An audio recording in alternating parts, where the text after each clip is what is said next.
שלום לכולם, ברוכים הבאים לקליבר 3.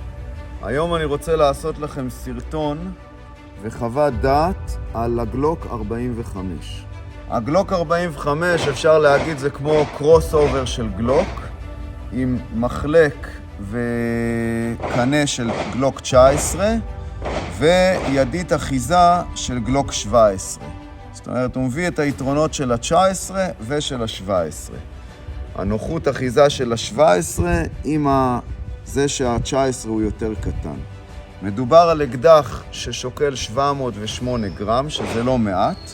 מצד שני אתה מקבל בו 17 כדור במחסנית, שזה משמעותי מאוד. אנחנו רוצים להיות בהתקלות עם 17 כדור. אורך קנה של ה-19 4.02 אינץ'. הקנה שלו הוא הקנה החדש של גלוק מהדורות המתקדמים, עם צורת צינה משופרת שמפחיתה את הרטה, והוא מתאים גם לימנים וגם לשמאליים. פה הוא כבר בא עם עצר מחלק לימני, עצר מחלק לשמאלי.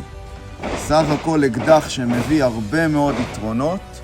מצד אחד הוא קצת גדול וכבד, מצד שני הוא לא גדול כמו הגלוק 17. אני מציע שניגש לראות איתו ממרחק יחסית גדול ונראה איך הוא מגיב.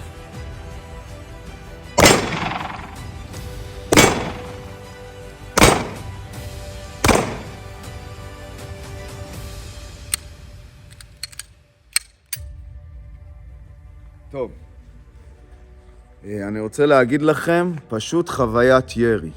עובדה שיש לך אחיזה מלאה באקדח, משפרת מאוד את הירי. הצורה שהם עשו את הצינה בגלוקים החדשים מאוד מאוד נוחה לדריכה.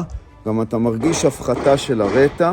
בוא נגדיר את זה ככה, אם אתה שם עכשיו כוונות טריטיום על האקדח הזה ושם לו הדק משופר, האקדח המושלם.